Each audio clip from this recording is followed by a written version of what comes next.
Hi friends, இன்றைக்கி வரகரிசி biryani rice எப்படி செய்யுதுன்னு பார்க்கலாம் வாங்க.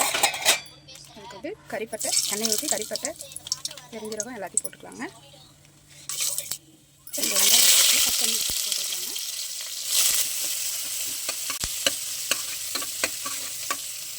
வெங்காயம் வதங்கிச்சுங்க, தக்காளி போட்டுக்கிறேன்.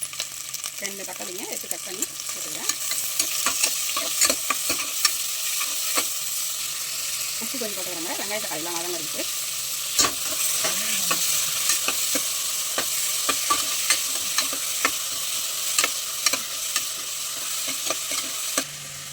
வெங்காய தக்காளி வதங்குறப்பவே வரகரிசி வந்து நான் படியால் எடுத்துருக்கேங்க. இந்த அளவுக்கு எடுத்துருக்கேன், 3/4 படி அளவு இருக்கும் எடுத்துருக்கேன். நீங்கள் எதில் வேணாலும் எடுத்துக்கோங்க. ஆனால் மெஷர்மெண்ட் தண்ணிக்கு வந்து கரெக்டாக வச்சுக்கோங்க. 1 கப்பு வச்சுருந்தா 2 கப்பு தண்ணி வைக்கணும். நான் அந்த மாதிரி இந்த படியில் வச்சுருக்கேன். அப்படியே ஊறட்டோங்க. நம்ம வெங்காயம் தக்காளி அதை காயெலாம் வதங்குற வரைக்கும் அப்படியே ஊறட்டோங்க. ஏன்னா இது அழுக்கு நிறையா இருக்கும். கொஞ்சம் ஊறுனா நல்லா வருங்க. இது அப்படியே ஊற விட்டுடலாங்க. அந்த அரிசி கருவேப்பிலை கொத்தமல்லி போட்டுக்கலாங்க. நெய் 2 ஸ்பூன் ஊற்றிக்கிறாங்க. இது இன்றைக்கி வந்து உருளைக்கிழங்கு கேரட் பீன்ஸ் போட்டுக்கிறேன். உங்களுக்கு கேரட் பீன்ஸ் உருளைக்கிழங்கு பச்சை பட்டாணி எது இருந்தாலும் போட்டுக்கலாங்க.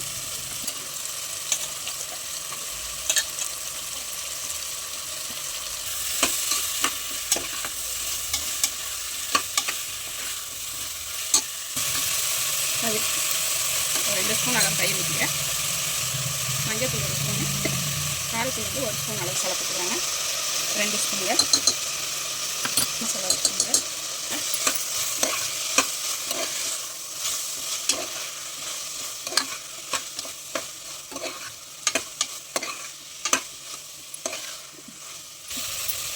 காய்கறி நல்லா வதங்கிச்சுங்க. நான் 3/4 படி வரகரிசி எடுத்தேங்க. அந்த அளவுலேயே 2 டைம் தண்ணி ஊற்றிக்கிறாங்க. மறுபடியும் உப்பு வேணாலும் சேர்த்துக்கலாம், காரம் வேணாலும் சேர்த்துக்கலாம். உப்பு பத்தலைங்க, உப்பு கொஞ்சம் போட்டுக்கிறாங்க. அப்படியே மூடி வச்சிடலாங்க. ஒரு கொதி வரட்டும். ஒரு கொதி வந்தோடனே அரிசி கழுவி வந்து போட்டுடலாங்க. நல்லா கொதிச்சு வந்துடுதுங்க. இப்போ நம்ம அரிசி போட்டலாம். அரிசி கழுவி வந்துட்டுங்க. இப்போ நம்ம அரிசியை போட்டுடலாங்க.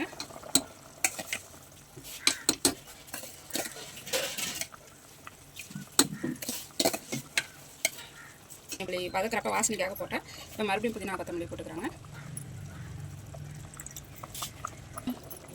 மூடி வச்சிடலாம். மூடி ஒரு 2 விசிலுக்கு வைக்கலாங்க. அவ்வளோதான் ஃப்ரெண்ட்ஸ், விசில் வந்துட்டு வரகரிசி பிரியாணி ரெடி. இங்கே பாருங்கள், இது ஆறினோடனே நல்லா உதிரி உதிரியாக வரும். இப்போயே பாருங்கள், எனக்கு தெரியும் நல்லா உதிரி உதிரியாக இருக்க பாருங்கள். இது உடம்புக்கு ரொம்ப நல்லதுங்க. நீங்கள் பசங்களுக்கு செஞ்சு கொடுங்க, நல்லாயிருக்குங்க சாப்பிட்றதுக்கு. என் சேனல் பிடிச்சிருந்தா லைக் பண்ணுங்கள், கமெண்ட் பண்ணுங்கள், சப்ஸ்கிரைப் பண்ணிக்கோங்க.